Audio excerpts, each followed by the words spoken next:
Evening. माझं नाव पार्थ साटम आहे. मी 12वीत अभ्यास करतो आणि मी ठाणे बॉक्सिंग 2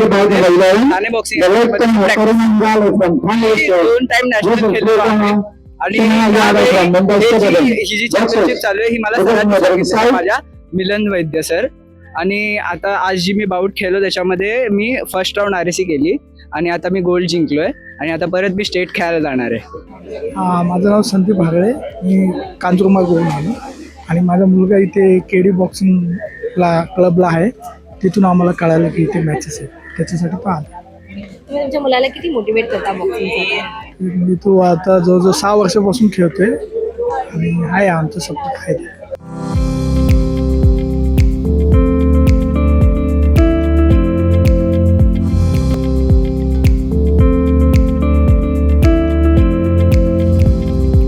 आज जो मी उत्साह बघत आहे इकडे, जी लहान मुलं घ्या मुली घ्या, त्यांचं जे परफॉर्मन्स बघतोय त्यांचा, मी एकमेकांना हिट करताय. स्वातंत्र्यवीर सावरकरांच्या नावाने त्यांची एक इच्छा पण होती की देशाचा तरुण हा एक शक्तिशाली असला पाहिजे.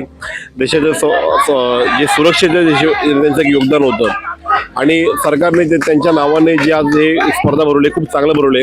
आणि जे इथे पॅरेंट लोकांचा उत्साह मी बघतोय, परत कोच लोकांचा उत्साह बघतो, हा खूप चांगला आहे आणि असे स्पर्धा नियमित आयोजित करण्यात यावे.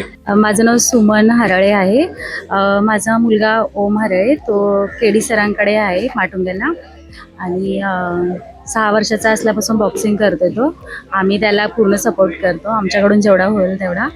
आणि ह्या मॅचची आम्हाला माहिती सरांकडूनच भेटेल, KD सर. नमस्कार, मी अद्वैत शेंबावडेकर.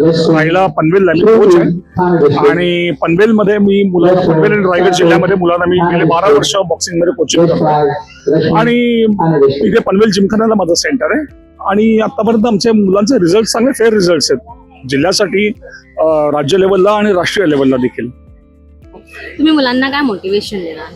मोटिवेशन, बॉक्सिंग मोटिवेशन लागत नाही. हा खेळच बेसिकली कॉम्बॅट गेम आहे आणि हा आजचा खेळ नाही आहे. गेले काही जे इतिहास बघितला तर खूप काय म्हणतात ना, शेकडो वर्ष जुना इतिहास आहे बॉक्सिंगचा. आणि हा ऑलिम्पिक स्पोर्ट आहे. ऑलिम्पिकमध्ये हा अतिशय हाय प्रायोरिटी गेम मानला जातो. इंडियन गव्हर्नमेंट देखील बॉक्सिंगला high priority, sports authority of इंडियामध्ये टॉप प्रायोरिटीमध्ये मानला जातो गेम हा. तर ज्यामध्ये इंडियाला मेडलची आशंका आहे की आपण ऑलिम्पिक्समध्ये, एशियन गेम्समध्ये किंवा कॉमनवेल्थ गेम्समध्ये मेडल येतील, म्हणून याला टॉप प्रायोरिटी मानलं गेलेलं आहे. बॉक्सिंग खेळ इतर 5-6 गेम आहेत पण बॉक्सिंग त्यातला एक आहे आणि इंडियन बॉक्सर्स हे परफॉर्म करतच आहे.